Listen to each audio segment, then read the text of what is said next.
सीताराम। हर हर महादेव। जय श्री राम। शिवरात्रि, महाशिवरात्रि 2026, 15 फरवरी की पूजा किस प्रकार से की जाए, किस तरीके से की जाए, हर प्रहर की पूजा किस प्रकार से करनी है, क्या चढ़ाना है क्या नहीं चढ़ाना है, आचरण व्यवहार किस तरह का होगा कि हमें महादेव जो है और माता पार्वती का पूर्ण रूप से आशीर्वाद प्राप्त हो। चलिए, इसको समझते हैं। पेन पेपर साथ में रखिएगा, नहीं तो इस वीडियो को बार बार आपको देखना पड़ेगा। तो हम जब बात करेंगे तो पहले पहर की जो पूजा होती है वो शाम को शुरू होगी। 6:29 यानी 6:39 PM से शुरू होगी और वो 9:45 यानी 9:45 PM तक रहेगी, यानी कल रविवार को 15 फरवरी को। तो टाइम आप लोग इसको कृपया करके नोट कर लीजिएगा। अब इस प्रहर के अंदर किस प्रकार से पूजा करें, तो सबसे पहले जल चढ़ाइए, गंगा जल चढ़ाइए, बेलपत्र लगाइए।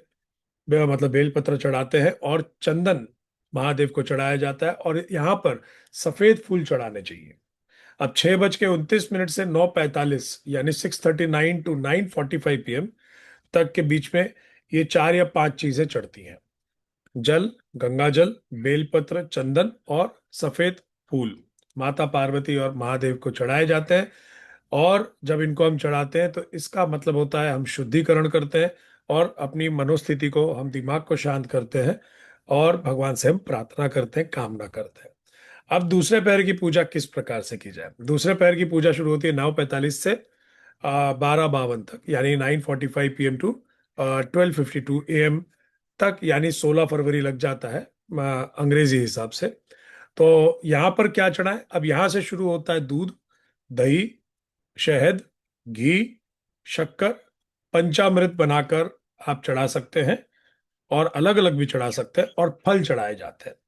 अब ये मतलब होता है कि हमने पहले 2-3 घंटे जो था हमने बहुत अपनी पूजा ध्यान से की, मन से की, और अब हमारा डिवोशन, जिसको हम कहते हैं डीपनिंग ऑफ डिवोशन और इमोशनल क्लेंजिंग के लिए, इन्हीं सब चीज़ों का प्रयोग होता है। तो जब हम महादेव को ये सब चीज़ें चढ़ाते हैं तो हमारे जो इमोशंस हैं, थॉट प्रोसेस है, जो नेगेटिव भी है, वो सब क्लियर होते चले जाते हैं। वी हमारी टॉक्सिसिटी खत्म होती है, महादेव उसको स्वीकार करते हैं। ध्यान रखिए, महादेव जो है नीलकंठ है, यानी कि जब हम भगवान महादेव को कुछ अर्पित करते हैं तो भगवान महादेव एक ऐसे देव है जो हमारे अंदर के जो विष को, चाहे वो हमारे वैचारिक विष हो, चाहे हमारे आचरण का विष हो, चाहे हमारा व्यवहारिक विष हो, किसी प्रकार का जो हमारा विष हमारे अंदर वास करता है, भगवान उसको अपने पास ले लेते हैं, हमको उससे मुक्त कर देते हैं।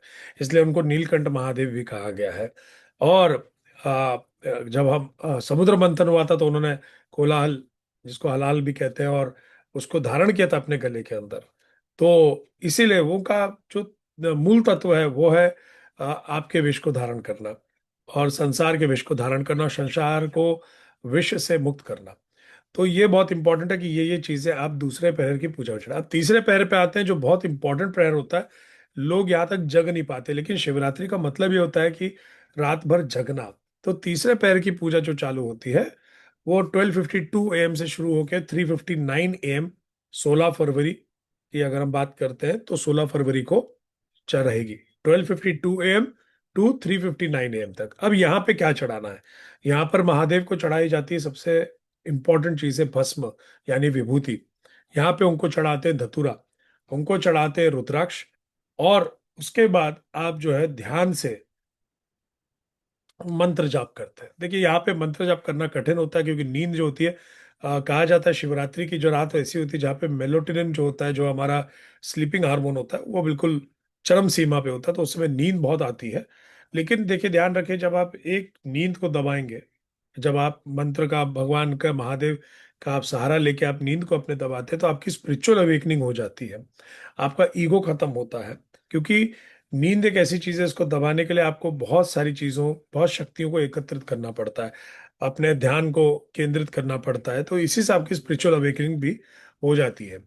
अब चौथे प्रहर की पूजा करते हैं जो अंतिम प्रहर भी है, और वो है 3:59 AM टू 7:06 तक सुबह, यानी 3:59 AM टू 7:06 AM तक।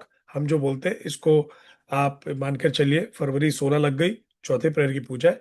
अब यहाँ पे फाइनल पूजा जो है किस तरह से करेंगे, जल से करेंगे वापस। उनको पूरा भगवान के शिवलिंग को साफ सुथरा करेंगे, अभिषेक करेंगे, जल अभिषेक करेंगे। यहाँ पे उनको कोकोनट यानी हरा नारियल चढ़ाया जाता है, नैवेद्य चढ़ाया जाता है, और उनको नैवेद्य में फ्रूट्स हो गए, ड्राई फ्रूट्स हो गए, और दिया लगाया जाता है।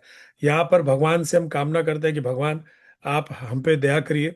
हम आपको धन्यवाद देना चाहते हैं कि आप हमारा जो है हमेशा नेतृत्व करते हैं। देखिए, एक ध्यान रखिएगा, भगवान जो होते हैं अपने भक्तों को कभी नहीं छोड़ते, वो भक्त वत्सल है और दयानिधि है और करुणानिधि है।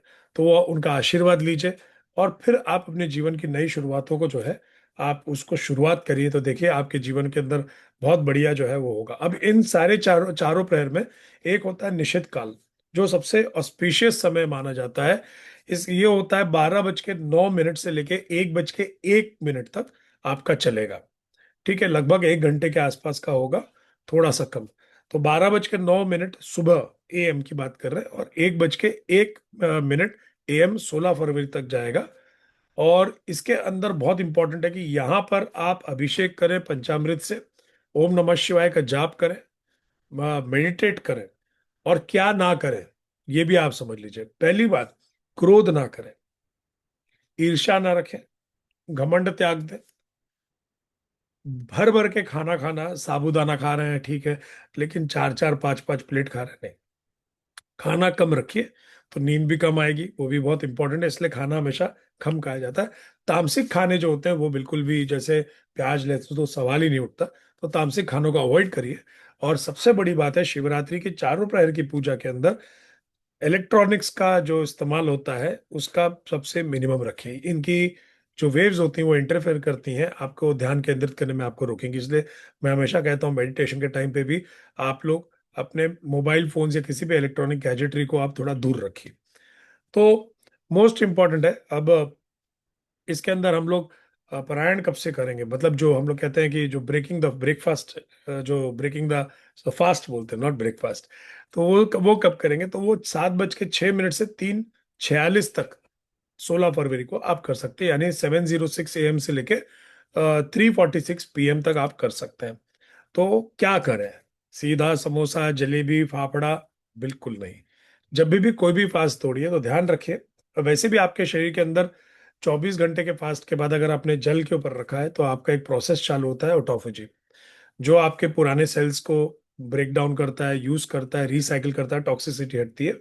तो इसलिए कोई भी किसी भी फास्ट के बाद जब आप खाना शुरू करें तो हमेशा लाइट हो, सात्विक फूड हो, मूंग दाल की खिचड़ी हो गई, और सुबह अपना प्रार्थना करिए। और मैं आप सभी लोगों के लिए भगवान महादेव से प्रार्थना करूंगा कि ये शिवरात्रि आपके लिए बहुत सुकूनदायक हो, बढ़िया हो। और जो लोग हनुमान भक्त हैं उन लोग क्या प्रकार से शिवरात्रि में करें, अगर आप जानना चाहते हैं किस प्रकार की सिद्धि करना चाहते हैं, तो आप लोग ये मुझसे जान सकते हैं। आपको सिर्फ दिए हुए नीचे व्हाट्सएप का जो नंबर है उस पर आपको मैसेज करना है, और ये जानना है कि हम किस प्रकार से हनुमान चालीसा करें, किस प्रहर में कितनी बार करें। और ये निशुल्क सेवा है। हम हनुमान भक्त हैं, राम काज करीबे को आतुर, यह राम काज है। हनुमान जी की जो प्रेरणा होती है उसी अनुसार हम लोगों को बताते हैं, और लोग जो करते हैं वो फल भी पाते हैं। आप लोग भी जुड़िएगा, इस हमारे संपर्क में रहिए। और मेरा नाम आचार्य हरिशरण है। आप सभी लोग का कल्याण करें ईश्वर। आपकी शिवरात्रि अति शुभ हो, और आप सबका कल्याण हो, और आपके आने वाले साल के अंदर बहुत सारी नई चीजें हो और नई कहानियां हो आपके जीवन की जो शुभ हो। और अगले साल महादेव को हम वो सारी कहानियां निजी रूप से सुनाएंगे। हर हर महादेव, जय श्री राम।